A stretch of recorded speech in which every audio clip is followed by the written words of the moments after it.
નમસ્કાર, આપ જોઈ રહ્યા છો સીએનસીસી ગુજરાત। થોડા દિવસ અગાઉ કચ્છમાં નકલી ઈડીની ટીમ ઝડપાતા ખળભળાટ મચી ગઈ હતી। હવે તો હદ થઈ ગઈ, લોકો ગુનાહિત પ્રવૃત્તિ થવામાં હવે કંઈ બાકી રહ્યું નથી। નકલી ઈડીની ટીમ ગુજરાત ખાતે પકડાઈ, જેને લઈને ગુજરાતમાં રાજકારણ થોડું ચર્ચાનો વિષય બન્યું હતું। કચ્છ ખાતે પોતે ઈડીના અધિકારીઓ બનીને લોકોને ત્યાં રેડ કરી તોડ કરતી ટોળકી ઝડપાઈ ગઈ છે। પણ રાજકારણનો મામલો થોડો વધુ ગરમાયો, કેમ કે આના કનેક્શન આમ આદમી પાર્ટી એની સાથે સંકળાયેલા છે તેવી અટકળો શરૂ થઈ હતી અને તેની સાથે માહોલ ગરમાયો હતો। ત્યારબાદ ગૃહમંત્રી હર્ષ સંઘવી દ્વારા ટ્વીટ કરવામાં આવે છે કે આ ઈડીની નકલી ટીમના કનેક્શન આમ આદમી પાર્ટી સાથે સીધા મળી આવે છે અને હવે તેને લઈને ગોપાલ ઇટાલિયા હર્ષ સંઘવી સાહેબને જાહેર ડિબેટ માટે આમંત્રણ કરવામાં આવ્યું છે। આ ઘટનાને લઈને મીડિયામાં અને ગુજરાત ખાતે ચર્ચાનો વિષય બન્યો છે। આ બધું તો બરાબર છે, પરંતુ હવે આ ગુનાહિત પ્રવૃત્તિવાળા આરોપીઓની પોલીસ તંત્ર તથા સરકાર દ્વારા કડકમાં કડક કાર્યવાહી કરવી જોઈએ, કેમ કે હવે તો જો નકલી ઈડીની ટીમ ગુજરાતમાં ફરતી હોય તો પછી ગુનાહિત પ્રવૃત્તિ કદાચ તેની ચરમસીમાએ પહોંચી હોય તેવું લાગી રહ્યું છે। કેમ કે પહેલા તો સાંભળ્યું હતું કે નકલી પોલીસ બનીને લોકોને છેતરતા હતા, પરંતુ હવે તો ઈડીની પૂરી ટીમ નકલી બનાવીને લોકોને છેતરવાનો ધંધો ગુજરાતમાં શરૂ થયો છે। પરંતુ છેવટે આ નકલી ઈડીની ટીમની ધરપકડ થઈ અને ગુજરાતે રાહતની શ્વાસ લીધી। તપાસ અર્થે હજુ કેટલી માહિતી બહાર આવશે તે તો હજી ખબર નથી, પરંતુ પોલીસ દ્વારા આ લોકોની અટકાયત કરીને વધુ તપાસ કરવામાં આવી રહી છે અને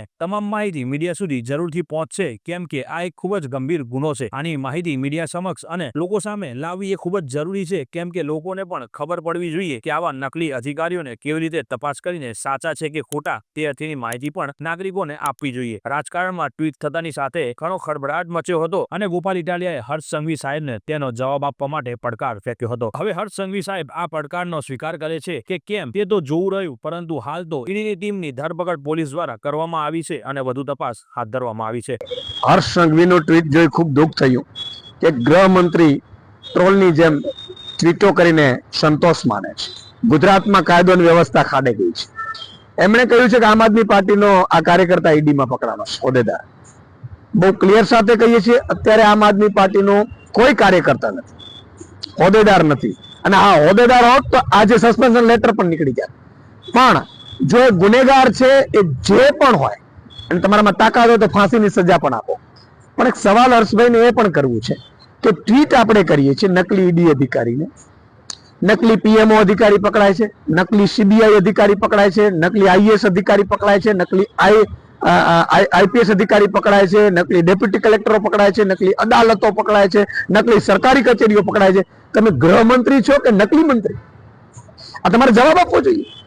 બીજી વસ્તુ કે આટલું તમારાથી તો કાયદો વ્યવસ્થા તો સંભાળાતી નથી। હમણાં જ તમે આજે ટ્વીટ કર્યું તો એક બીજો સવાલ પણ તમે આપતા જાઓ ગુજરાતની જનતાને કે તમે ભૂપેન્દ્રસિંહ ઝાલા જે 6000 કરોડનું કરીને ભાગી ગયા છે, એમને તમે એવોર્ડ આપો છો, એને દીર્ઘદ્રષ્ટા બતાવો છો, એમનો પણ જવાબ આપતા જાઓ। CR પાટીલજી પણ એમને દીર્ઘદ્રષ્ટા બતાવે છે, સાથે સાથે ભાજપનું ખેસ ભરીને ઉભા છે। એટલું જ નહીં, મંત્રીએ તો એમના જાહેરમાં વખાણ કર્યા છે, ચાલુ મંત્રી, અને એમના દીકરા તો એના ટ્રસ્ટ મંડળમાં છે, એમનો પણ ખુલાસો આપો। આજે ગુજરાતના ગૃહમંત્રી હર્ષ સંઘવીએ ટ્વીટ કરી અને એવું કહ્યું છે કે આમ આદમી પાર્ટીના કોઈ ભૂતપૂર્વ કાર્યકર્તા નકલી ઈડી તરીકે પકડાયા છે। મારી એક જ વિનંતી છે કે હર્ષ સંઘવી ભાગે નહીં, ભાગવાની જરૂર નથી, ભાગો નહીં। ગૃહમંત્રી છો, ચેલેન્જ સ્વીકારો। અગાઉ પણ 8 પાસ ઠોઠ વ્યક્તિના મુદ્દે ડિબેટ કરવાની ચેલેન્જ આપીને ભાગી ગયા છો। કંઈ વાંધો નહીં, ગુજરાતની જનતાએ મોટું મન રાખી તમને માફ કર્યા છે, પણ હવે ફરીથી મોકો આવ્યો છે આમ આદમી પાર્ટીને ખરાબ ચિતરવાનો, આમ આદમી પાર્ટીને ખરાબ બતાવવાનો। તો આવો ફરીથી સામે આવી જાઓ। ટ્વીટ કરીને ભાગી જવાની જરૂર નથી। ગૃહમંત્રી છો, રેલવે સ્ટેશન ઉપર બેઠેલો કોઈ ટપોરી નથી કે બસ સ્ટેશનની બહાર આંટા મારતો ટપોરી નથી। તમે ગૃહમંત્રી છો ભાઈ। આવો જાહેરમાં ડિબેટ કરીએ, સામ સામે બેસીએ, ખુલ્લા પાડો આમ આદમી પાર્ટીના લોકોને, આમ આદમી પાર્ટીને ખુલ્લી પાડો।